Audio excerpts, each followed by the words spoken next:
Assalamualaikum warahmatullahi wabarakatuh. Yang terhormat Ibu Titis Fatarina Mahfira SE MSM selaku dosen pengampu mata kuliah Manajemen Keuangan Internasional.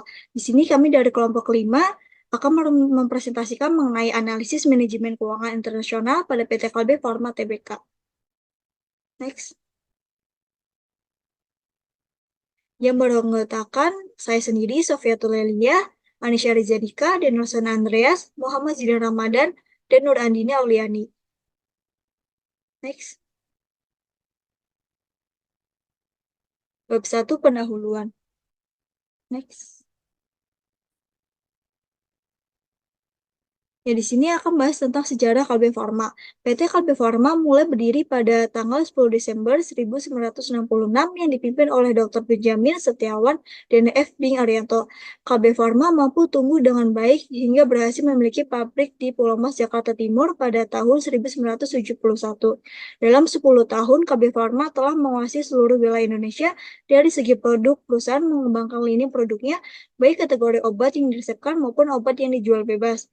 Nah, terdapat 4 kelompok divisi usahanya. Pertama, divisi obat resep, kontribusinya 23%, divisi produk kesehatan, kontribusinya 17%, divisi nutrisi, kontribusinya 30%, serta divisi distribusi dan logistik, kontribusinya 30%. Pada pasar internasional, perseroan telah hadir di negara-negara ASEAN, Nigeria, dan Afrika Selatan, dan menjadi perusahaan produk kesehatan nasional yang dapat bersaing di pasar ekspor. PT Kalbe Pharma juga merupakan perusahaan produk kesehatan publik terbesar di Asia Tenggara dengan nilai kapitalisasi pasarnya sebesar 79,2 triliun dan nilai penjualannya sebesar 20,2 triliun di akhir 2017 yang didukung lebih dari 17.000 karyawan. Kini Kalbe telah tumbuh menjadi penyedia layanan kesehatan terbesar di Indonesia dengan keunggulan keahlian di bidang pemasaran, branding, distribusi, keuangan, serta riset dan pengembangan. Next. Selain itu, perusahaan juga menerapkan teknologi digital dalam proses manufakturnya. Transformasi digital ini dilakukan untuk meningkatkan kinerja perusahaan. Nah, berikut merupakan beberapa cara yang dilakukan perusahaan dalam transformasi digital. Yang pertama ini ada teknologi robotik yang telah dimanfaatkan untuk otomatisasi proses pengemasan produk. Melalui pemanfaatan teknologi sensor yang inovatif, proses baru kini dapat lebih mudah disesuaikan dan diintegrasikan sebagai bagian dari visi Smart Factory 4.0 Kalbe. Yang kedua, pusat monitoring dan komando Pharma 4.0 dibangun untuk memonitor operasi dan performa fasilitas produksi kami di pabrik Cikarang. Data yang dikumpulkan terus dianalisa menggunakan mode-mode statistik dan algoritma machine learning untuk menyelesaikan permasalahan kualitas dan produktivitas, serta untuk mengidentifikasikan peluang perbaikan ke depannya. Yang ketiga ada aplikasi teknologi mikro near infrared dalam proses analytical teknologi yang telah membuka peluang untuk melakukan pemeriksaan kadar zat aktif secara real time, sehingga dapat lebih menjamin kualitas produk akhir dan menyadarkan kebutuhan penggunaan reagen kimia. Yang keempat ada melalui pemanfaatan teknologi rapid microbial methods. Nah, ini untuk menggunakan metode tradisional yang lebih lambat. Perusahaan dapat dengan cepat dan akurat mendeteksi dan menghitung jumlah koloni mikroba, sehingga secara signifikan dapat meningkatkan output proses produksi perusahaan. Yang kelima ada teknologi virtual reality menawarkan pengalaman belajar yang imersif bagi para pekerja pabrik.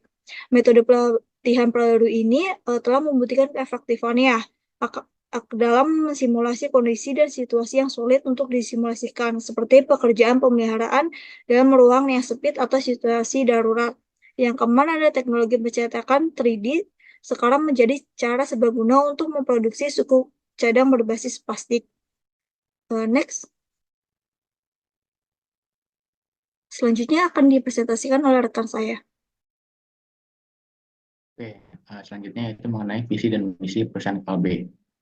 Perusahaan Kalbe memiliki visi yaitu menjadi perusahaan kesehatan Indonesia terbaik secara global yang dilandasi oleh inovasi, kekuatan merek, dan manajemen yang unggul. Dan untuk mencapai visinya, PT Kalbe Pharma memiliki misi yaitu meningkatkan kesehatan untuk kehidupan yang lebih baik. Itu selaras dengan moto yang dimiliki oleh Kalbe Pharma itu sendiri. Oke, next. Oke, selanjutnya itu mengenai budaya kerja perusahaan Kalbe. Budaya perusahaan Kalbe merupakan pedoman berperilaku bagi seluruh jajaran Kalbe, termasuk Dewan Komisaris, dan direksi perseroan dalam melakukan interaksi dan hubungan dengan segenap pemangku kepentingan. Nah, budaya Kalbe dikembangkan dengan mengacu pada prinsip-prinsip tata kelola perusahaan yang baik dan kepada Pancasila Kalbe yang merupakan nilai-nilai perusahaan. Nah, Pancasila Kalbe terdiri dari prinsip-prinsip berikut ini. Yang pertama, saling percaya adalah perekat di antara kami. Yang kedua, kesadaran penuh adalah dasar setiap tindakan kami. Sebelumnya nih, yang ketiga, inovasi adalah kunci keberhasilan kami. Yang keempat, bertekad untuk menjadi yang terbaik. Yang kelima, saling berkaitan adalah panduan hidup kami. Okay, next.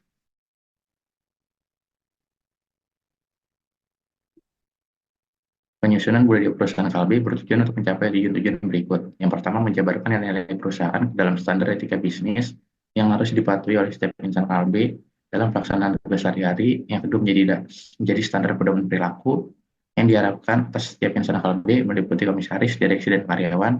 Yang ketiga, mengembangkan perilaku yang baik sesuai dengan standar etika yang tinggi bagi korporasi, komisaris, direksi, dan seluruh karyawan. Yang keempat, mengembangkan hubungan yang baik dengan para pemangku kepentingan sesuai dengan prinsip-prinsip tata kelola dan nilai-nilai perusahaan. Dan yang terakhir yaitu menunjang pelaksanaan praktek tata kelola yang baik dalam perusahaan dalam rangka mencapai kinerja keuangan, sosial, dan lingkungan yang baik dan berkelanjutan. Okay, next. Untuk selanjutnya akan dijelaskan oleh rekan saya. Baik, selanjutnya ada struktur organisasi dari perusahaan Kalbe. Dapat dilihat dari gambar di layar. Struktur organisasi PT Kalbe Farma yang masuk dalam perusahaan di bidang kesehatan ini dipimpin oleh jajaran komisaris, direktur, dan komite yang membawahi unit-unit usaha strategis serta fungsi korporasi dari perusahaan.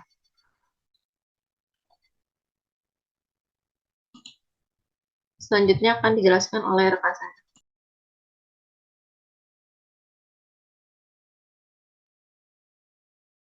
Selanjutnya adalah bidang usaha. Di sini ruang lingkup kegiatan Kalbe meliputi antara lain usaha dalam bidang farmasi, perdagangan, dan perusahaan Kalbe ini memulai operasi komersil pada tahun 1966, di mana terutama bergerak dalam bidang pengembangan, buatan, dan perdagangan sediaan farmasi, termasuk obat untuk manusia dan produk konsumsi kesehatan. Berbagai banyak kegiatan rantai pasok Kalbe meliputi yaitu proses-proses pembelian vendor, penyimpanan, dan perpindahan barang baku, serta proses pengelolaan produk jadi, hingga yang terakhir itu menjadi proses distribusi produk ke outlet-outlet retail untuk menjangkau para konsumennya. Kompleksitas rantai pasok ini terrefleksikan dari besarnya jumlah jenis produk yang dikelola, yang meliputi sekitar 2.000 jenis produk yang berbeda yang diproduksi setidaknya 10 lokasi yang berbeda. Di antara lain distribusikan ke lebih dari 1 juta rumah sakit dan outlet di seluruh kepulauan Indonesia. Serta yang biasa kita kenal produk-produk unggulan yang dimiliki oleh Kalbe, di antaranya adalah obat resep, di mana seperti antara lainnya Canevit atau CPG dan lain-lainnya. Kemudian ada produk kesehatan, di antara lain yang sering kita lihat ada Extra Joss, Fatigon, H2 Health and Happiness, Hydrokoko, Kalpanas, dan lain-lainnya. Kemudian ada produk nutrisi mulai dari bayi hingga usia senja serta konsumen dengan kebutuhan khusus, di mana ada Diabetasol, Fitbar, Milna, Nutrif Benesol, Prenegen, dan lain-lainnya. Dan produk perawatan mata, yaitu ada RG Colin Syrup, Latipres, dan lain-lainnya. Di sini platform digital Kalbe melalui juga ada sektor bisnis to bisnis, di mana rekan kerjanya itu ada Emos, Mostrans, dan Mospay yang telah melayani sekitar 150 prinsipal dan distributor lebih dari 18.000 outlet dan rumah sakit, serta hampir 40 sebanyak perusahaan transportasi di seluruh Nusantara, dan sebagai ekosistem rantai pasok digital di bidang kesehatan terbesar di Indonesia. Selain itu, Kalbe juga melakukan dan menghadirkan platform digital di sektor bisnis to customer, yaitu melalui aplikasi Klik Dokter, yaitu platform telemedicine. Next.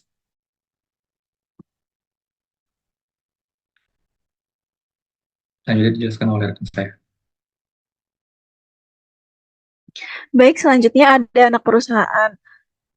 Di sini, pada akhir tahun 2022, produk Kalbe itu telah hadir di lebih dari 40 negara yang tersebar di ASEAN, kawasan Asia Timur dan Selatan, Timur Tengah, dan juga Afrika.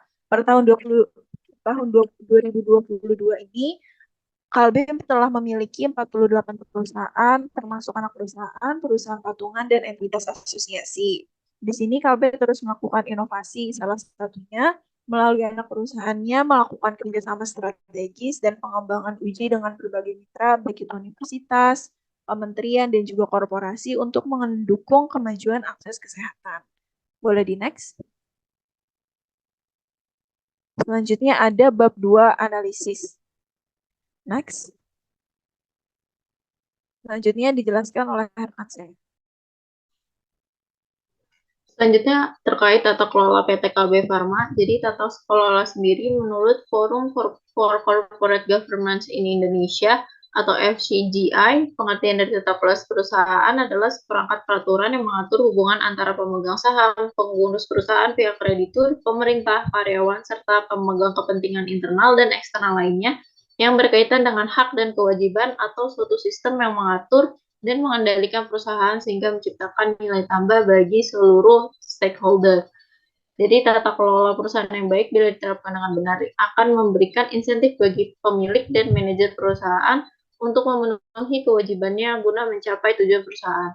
PT Kalbe Pharma sendiri memiliki fokus utama tata kelola perusahaan pada 2022 dengan terus berupaya untuk menyempurnakan praktek tata kelola perusahaan. Antara lain, upaya dari Kalbe itu melalui inisiatif-inisiatif yang pertama, sosialisasi berkelanjutan etika bisnis Kalbe, yang kedua, pencantuman etika bisnis dalam perhitungan compliance index, dan yang ketiga, pengkinian risiko strategis dari perusahaan. Prinsip-prinsip dari tata kelola Kalbe Pharma itu melalui implementasi Good Corporate Governance di Kalbe dilaksanakan dengan mengaplikasikan 5 prinsip. Yang pertama ada transparansi, di mana komitmen pada transparansi dalam hal penyampaian informasi material dan relevan, serta transparansi dalam proses pengambilan keputusan untuk melindungi kepentingan pemangku kepentingan lainnya atau stakeholder. Prinsip yang kedua yaitu akuntabilitas, atau kejelasan definisi peran, tanggung jawab, dan kewajiban tiap-tiap fungsi perseroan serta tiap porsi dalam organisasi Kalbe. Prinsip yang ketiga yaitu tanggung jawab, yaitu komitmen untuk mematuhi semua ketentuan yang berlaku, serta prinsip-prinsip pengelolaan yang sehat sebagai refleksi sebuah perusahaan yang bertanggung jawab. Prinsip yang keempat yaitu independensi, di mana independensi ini memastikan bahwa sebagai seorang profesional, setiap karyawan dapat bekerja secara objektif untuk memberikan kontribusi bagi kemajuan perusahaan, terlepas dari potensi intervensi atau tekanan benturan kepentingan. Yang keempat, maksud saya yang kelima, yang terakhir yaitu kesetaraan, di mana kesetaraan ini menjamin pemenuhan hak dan kepentingan dari para pemangku kepentingan, serta perlakuan yang adil dan setara bagi seluruh stakeholder. Selanjutnya ada pedoman pelaksanaan dari tata kelola PT Kalbe. Jadi komitmen Kalbe pada praktek ESG ini dimanifestasikan dalam berbagai kebijakan yang ditetapkan sebagai pedoman pelaksanaan ESG. Yaitu yang pertama ada visi misi moto serta nilai-nilai perseroan Pancasrada Kalbe yang telah tertanam dalam sejarah perjalanan Kalbe dan diperbarui sesuai dengan perkembangan bisnis perusahaan. Yang kedua, pedoman Good Corporate Governance PT Kalbe Pharma Tbk yang telah diperlakukan sejak tahun 2001. Yang ketiga, buku saku panduan pelaksanaan tata kelola perusahaan yang telah didistribusikan kepada seluruh karyawan Kalbe sejak tahun 2005. Yang keempat dan kelima yaitu piagam komite-komite dan piagam audit internal. Yang keenam, kebijakan hukum Kalbe Good Legal Practice sebagai kebijakan legal sejak tahun 2006. Yang ketujuh, kebijakan teknologi informasi. Yang kedelapan, buku panduan Kalbe Management System yang diterbitkan pada tahun 2013. Yang kesembilan, etika bisnis Kalbe yang ditetapkan pada tahun 2015. Yang kesepuluh, kebijakan mengenai hak dan kewajiban karyawan, termasuk perjanjian kerja bersama dan peraturan perusahaan. Yang ke-11 yaitu kebijakan mengenai tanggung jawab sosial perseroan, dan yang terakhir yaitu berbagai kebijakan tentang 12 fungsi korporat.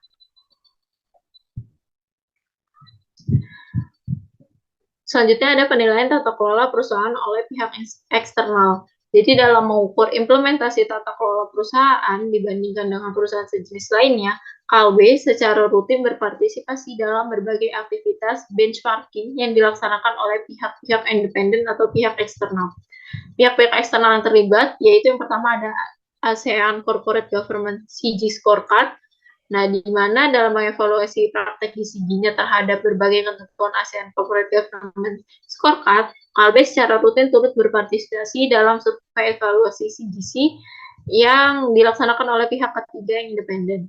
Di mana partisipasi terakhir dalam survei ini dilaksanakan pada tahun 2021 dan hasil survei akan dievaluasi guna mengidentifikasi bagaimana perusahaan dapat menyempurnakan praktek di CG-nya agar selaras dengan standar-standar yang diterima secara internasional. Pihak eksternal kedua yaitu Sustainable and Responsibility Investment KHT Index atau SRI. Diselenggarakan sejak tahun 2009 oleh Yayasan Keanekaragaman Hayati Indonesia atau KHT. Indeks Sustainable and Responsibility Investment KHT mengevaluasi praktik investasi yang berkelanjutan dan bertanggung jawab atas perusahaan yang beroperasi di Indonesia. Pada tahun 2022, Kalbe kembali terpilih untuk tergabung dalam indeks SRI. Ini menjadi bukti kepercayaan penyelenggara untuk menempatkan perusahaan sebagai salah satu perusahaan terdepan di Indonesia dalam praktik investasi yang berkelanjutan dan bertanggung jawab. Selanjutnya, terkait struktur dan hubungan tata kelola perusahaan.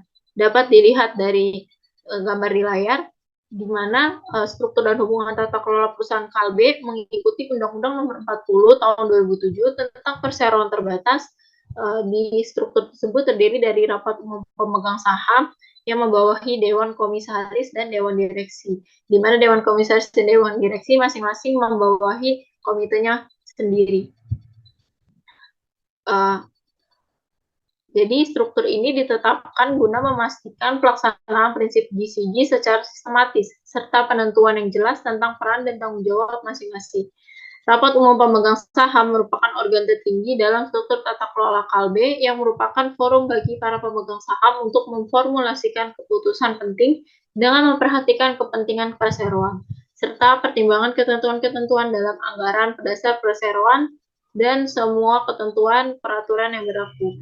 Dewan Komisaris dan Dewan Direksi secara bersama-sama bertanggung jawab atas keberlangsungan usaha perusahaan dalam jangka panjang sehingga harus memiliki kesamaan pandangan terhadap visi, misi, dan nilai perusahaan. Dewan Komisaris merupakan mekanisme pengendali internal yang tertinggi serta memiliki tanggung jawab sebagai monitoring seluruh aktivitas manajemen puncak. Dan Dewan Direksi dalam suatu perusahaan ini berperan sebagai agen atau pengelola perusahaan yang kedudukannya itu bertanggung jawab secara penuh atas kegiatan operasional perusahaan. Adapun pengelolaan perusahaan dilakukan oleh direksi, dan di sisi lain kinerja pengelolaan perusahaan diawasi oleh komisaris. Dalam membantu Dewan Komisaris menjalankan fungsi pengawasannya, perseroan ini membentuk 4 komite, dan perseroan juga telah membantu unit-unit sekretaris perusahaan untuk membantu Dewan Direksi. Selanjutnya, terkait pengendalian perusahaan internasional. Jadi, untuk memperkuat infrastruktur produksi dan operasional perusahaan, ini mengalokasikan anggaran untuk kebutuhan investasi dan barang modal. Pada tahun 2022, perusahaan menginvestasikan dana sejumlah 705 miliar untuk kebutuhan akuisisi aset tetap, peningkatan kapasitas produksi obat resep dan obat bebas, serta perluasan infrastruktur, distribusi, dan logistik perusahaan.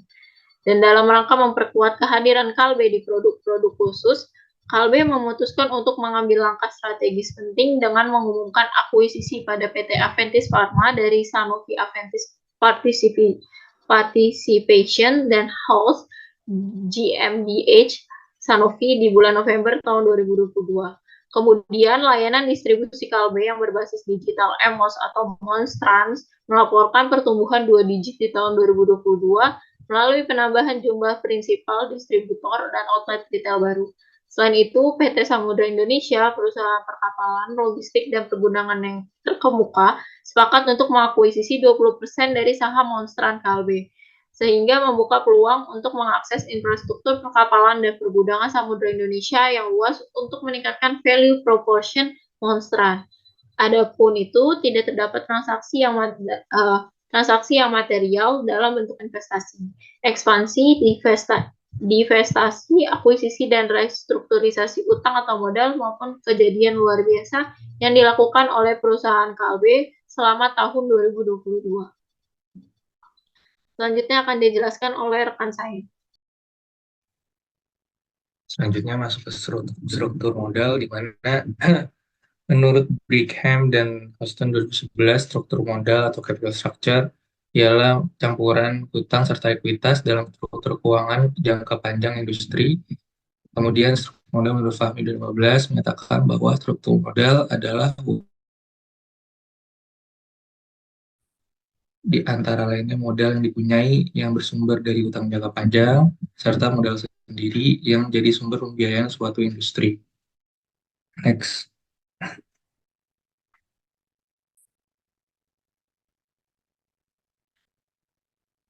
Berdasarkan tabel struktur modal tahun 2022 ini, berdasarkan laporan keuangan PT KLB Pharma Tbk tahun 2022, ekuitas perseroan meningkat sebesar 3,9% mencapai 22.097 miliar rupiah dari 21.266 miliar di tahun 2021. Peningkatan tersebut terutama disumbangkan oleh akumulasi saldo laba yang mencapai sebesar 20.385 miliar di tahun 2022 dari 19.580 miliar tahun 2021 atau meningkat sebesar 4,1%. Kemudian pada tahun 2022, Perseroan melakukan pembayaran dividen tunai atas laba tahun 2021 sebesar Rp35 per lembar saham atau sejumlah Rp1.631 miliar, sehingga rasio pembayaran dividen meningkat menjadi 51% dari 48% di tahun sebelumnya. KLB fokus menargetkan pertumbuhan penjualan bersih pada kisaran 13% hingga 15% dengan proyeksi pertumbuhan laba bersih pada kisaran yang sama yaitu 13% hingga 15%. Kemudian struktur permodalan ini ditargetkan tetap stabil dengan modal sendiri sebagai penopang utama dan pinjaman sebagai pelengkap PT KLB Pharma tersebut. Next. Kemudian ada penganggaran modal, di mana modal sebuah perusahaan dapat berasal dari hutang dan ekuitas perusahaan. Hutang tersebut berupa pinjaman dari pihak institusi maupun obligasi yang sifatnya domestik maupun global maupun privat. Kemudian sedangkan ekuitas itu berasal dari penerbitan saham perusahaan baik secara domestik, global maupun privat. Anak perusahaan pun juga dapat menerbitkan saham pada negara pada tempat mereka beroperasi. Kemudian KLB memprioritaskan pembiayaan internal untuk mendanai kebutuhan usaha dan ekspansi selama tahun 2022. Perseroan memiliki fasilitas utang bank, baik utang jangka panjang maupun pendek, untuk mendukung kebutuhan modal kerja dan investasi perseroan, di mana perseroan itu mempertahankan rasio pinjaman terhadap ekuitas yang rendah sebesar 5,3%, di mana rasio beban bunga pinjaman tercatat sebesar 94,1 kali dibandingkan tahun sebelumnya yaitu 83,7 kali. Rasio tersebut mencerminkan kemampuan perseroan dalam membayar kewajiban bunga pinjamannya. Kemudian untuk membuat infrastruktur produksi dan operasionalnya pada tahun 2022, Perseroan menginvestasikan dana sejumlah 705 miliar untuk kebutuhan akuisisi aset tetap, peningkatan kapasitas produksi obat resep dan obat bebas, serta perluasan infrastruktur distribusi dan logistik perseroan. Kemudian KLB juga memberikan modalnya kepada anak perusahaan dengan meningkatkan modal ditempatkan dan disetor penuh pada anak perusahaan yang dimiliki. Kedua, kinerja keuangan KLB jika dilihat dari hutang dan aset yang dimiliki dapat dikatakan baik. Hal tersebut dikarenakan KLB memiliki nilai aset yang lebih besar dibandingkan hutang atau kewajibannya, di mana hal tersebut menunjukkan bahwa kemampuan PT KLB Pharma ini dalam melunasi kewajiban-kewajibannya baik jangka panjang maupun jangka pendeknya itu terlunasi. Next. Itu dijelaskan oleh rekan saya. Selanjutnya itu mengenai strategi manajemen kas dan pendanaan perdagangan internasional. Nah, untuk poin pertama yaitu mengenai manajemen kas internasional. Nah, dalam manajemen kas internasional terdapat beberapa faktor di dalamnya. Yang pertama yaitu kas dan setara kas. Nah, pada perusahaan KLB, kas dan setara kas terdiri atas kas pada bank pihak ketiga, call deposit, dan deposit berjangka pihak ketiga, baik dalam mata uang rupiah, dolar Amerika Serikat, maupun mata uang asing lainnya. Nah, kas dan setara kas pada perusahaan KLB turun sebesar 36,5% dari 6,2 miliar tahun 2021 menjadi 3,9 miliar di tahun 2022, seiring dengan meningkatnya aktivitas investasi dan pendanaan perseroan. Next. Oke, untuk faktor yang kedua yaitu arus kas dari aktivitas operasi. Nah, pada tahun 2022, perusahaan KLB memiliki kas neto yang dihasilkan oleh aktivitas operasi mencapai 1,2 miliar, menurun 55% dari 2,8 miliar pada tahun 2021. Nah, penurunan arus kas dari aktivitas operasi ini terutama disebabkan oleh meningkatnya pembayaran kas ke pemasok dan pembayaran untuk beban operasi lainnya. Dalam kondisi pemulihan pasca pandemi, KLB mengutamakan ketersediaan bahan baku dan barang jadi untuk memenuhi kebutuhan konsumen. Next. Oke, untuk faktor yang ketiga yaitu arus kas dari aktivitas investasi. Perusahaan KLB memiliki kas neto yang digunakan untuk aktivitas investasi meningkat 29,8% dari 1,56 miliar di tahun 2021 menjadi 1,3 miliar pada tahun 2022, terutama disebabkan oleh akuisisi entitas anak perusahaan yang dilakukan oleh perseroan di lebih dari 40 negara di kawasan ASEAN dan Asia Timur, serta Asia Selatan, Timur Tengah, dan benua Afrika. Next. Lalu faktor selanjutnya itu arus kas dari aktivitas pendanaan. Nah, perusahaan KLB memiliki kas neto yang digunakan untuk aktivitas pendanaan ini meningkat 222% dari 745 miliar di tahun 2021 menjadi 2,4 miliar tahun 2022, yang terutama karena aksi korporasi pembelian kembali saham perseroan untuk meningkatkan nilai bagi pemegang saham.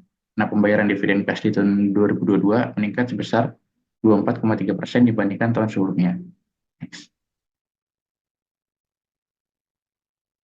Oke, untuk poin kedua yaitu terkait pendanaan perdagangan internasional. Nah, pada perusahaan KLB, kas neto yang digunakan untuk aktivitas pendanaan ini meningkat 222,8% dari 745 miliar di tahun 2021 menjadi 2,4 miliar tahun 2022, yang terutama karena aksi korporasi pembelian kembali saham perseroan untuk meningkatkan nilai bagi pemegang saham.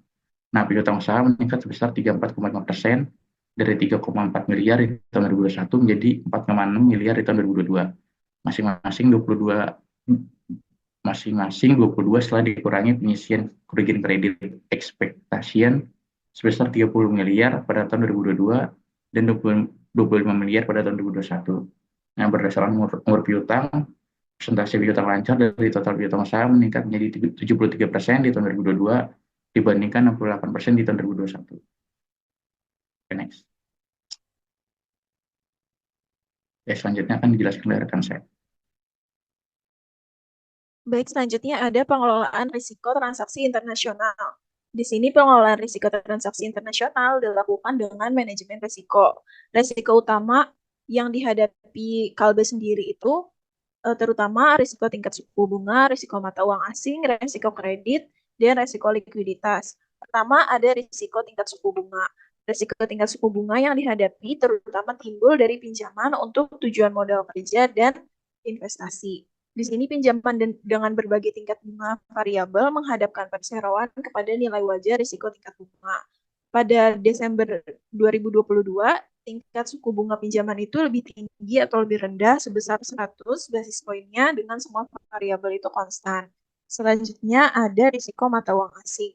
Risiko mata uang asing sendiri merupakan risiko nilai wajar arus kas masa depan yang berfluktuasi karena perubahan kurs pertukaran mata uang asing. Pada KLB sendiri, kinerja keuangan perseroan dipengaruhi oleh fluktuasi dalam nilai tukar mata uang rupiah, dolar, US, dan euro. Selanjutnya ada risiko kredit. Risiko kredit yang dihadapi oleh perusahaan berasal dari kredit yang diberikan kepada pelanggan dan penempatan rekening koran dan deposito. Perusahaan mengatasi persoalan dengan kebijakan pemberian kredit, yaitu memastikan bahwa penjualan produk hanya ditujukan kepada pelanggan yang bisa dipercaya dan memiliki riwayat kredit yang baik. Selanjutnya, melakukan pemantauan yang intensif terhadap saldo dan umur piutang, serta pemberian diskon untuk pembayaran tunai, dan menghentikan penyaluran semua produk kepada pelanggan yang gagal bayar. Boleh di next?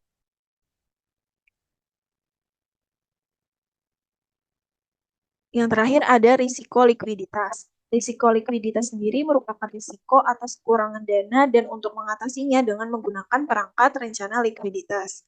Perusahaan mengelola likuiditas dengan membiayai modal kerja dan melunasi utang yang jatuh tempo dengan menyediakan kas dan setara kas yang cukup.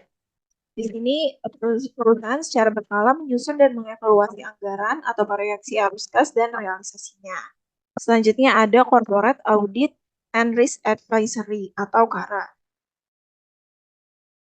Pengelolaan risiko yang memadai dapat memberikan manfaat dalam menyediakan informasi bagi manajemen mengenai paparan risiko yang dihadapi, menyempurnakan metode dan proses pengambilan keputusan, serta memberikan penilaian atas risiko yang melekat pada setiap produk dan kegiatan usaha Kalbe. Di sini sejak Agustus 2022, Kalbe membentuk unit audit korporat dan penasihat risiko atau yang disebut juga dengan Corporate Audit and Risk Advisory atau disingkat KARA yang bertanggung jawab memfasilitasi kemampuan pengungkapan risiko dan mendorong efektivitas pengembangan dan implementasi strategi pengendalian risiko secara keseluruhan. KARA juga membantu manajemen dalam mengidentifikasi risiko strategis yang dihadapi entitas seperti risiko persaingan usaha, keuangan, hukum, dan regulasi, reputasi perusahaan, sumber daya manusia, interupsi bisnis, serta informasi perusahaan. Boleh di next? Selanjutnya akan dijelaskan oleh Herman. Selanjutnya ada cara Kalbe Pharma mengatasi fluktuasi nilai tukar. Fluktuasi nilai tukar dapat menyebabkan penurunan kinerja perusahaan yang akan menurunkan nilai sebuah perusahaan di mata pasar. Pada perusahaan Kalbe, kinerja keuangan grup dipengaruhi oleh fluktuasi dalam nilai tukar mata uang rupiah, dolar Amerika Serikat, dan euro. Nah, salah satu cara yang dapat dilakukan untuk mengelola fluktuasi nilai tukar yaitu dengan melakukan lindung nilai atau hedging. Namun saat ini Kalbe Pharma tidak mengimplementasikan kebijakan formal lindung nilai untuk laju pertukaran mata uang asing. Untuk mengurangi risiko ini, Kalbe merencanakan pengembalian mata uang asing yang cukup untuk pembelian produk impor, pemuat mata uang asing yang intensif, serta perencanaan waktu pembelian yang tepat. Next. Nah, pada tanggal 31 Desember 2022, jika nilai tukar rupiah terhadap dolar Amerika Serikat dan euro melemah atau menguat sebanyak 1% dengan semua variabel konstan, laba konsolidasian sebelum beban pajak penghasilan untuk tahun yang berakhir pada tanggal 31 Desember 2022 akan lebih rendah atau tinggi sebesar 19,98 miliar, terutama sebagai akibat kerugian atau keuntungan translasi kas dan setara kas, piutang usaha, piutang lain-lain, utang usaha, utang lain-lain, dan beban akrual dalam dolar Amerika Serikat dan euro. Next. Bab 3 kesimpulan. Next. PT Kalbe Pharma memiliki 48 anak perusahaan dalam naungannya. Fokus utama tata kelola perusahaan pada 2002 dengan terus berupaya untuk menyempurnakan praktek tata kelola perusahaan. Struktur permodalan ditargetkan tetap stabil dengan modal sendiri sebagai penopang utama dan pinjaman sebagai pelengkap. Kalbe mengkontribusikan sampai dengan 20% dari modal saham ditempatkan dan disetor penuh ke dalam dan cadangan yang tidak boleh didistribusikan. Next. Selanjutnya, manajemen kas internasional meliputi manajemen pada akun kas dan setara kas serta arus kas yang bersumber dari aktivitas operasi, investasi, dan pendanaan. KB membentuk unit audit korporat dan penasihat risiko untuk membantu manajemen dalam mengidentifikasikan risiko-risiko strategis yang dihadapi entitas. Lalu, fluktuasi nilai tukar dapat menyebabkan penurunan kinerja perusahaan yang akan menurunkan nilai sebuah perusahaan di mata pasar. Maka dari itu, penting untuk menghindari terjadinya kemungkinan terburuk dari fluktuasi nilai tukar terhadap nilai perusahaan. Next. Nah, mungkin itu saja presentasi dari kelompok 5. Kurang lebihnya mohon maaf. Wassalamualaikum warahmatullahi wabarakatuh. Terima kasih.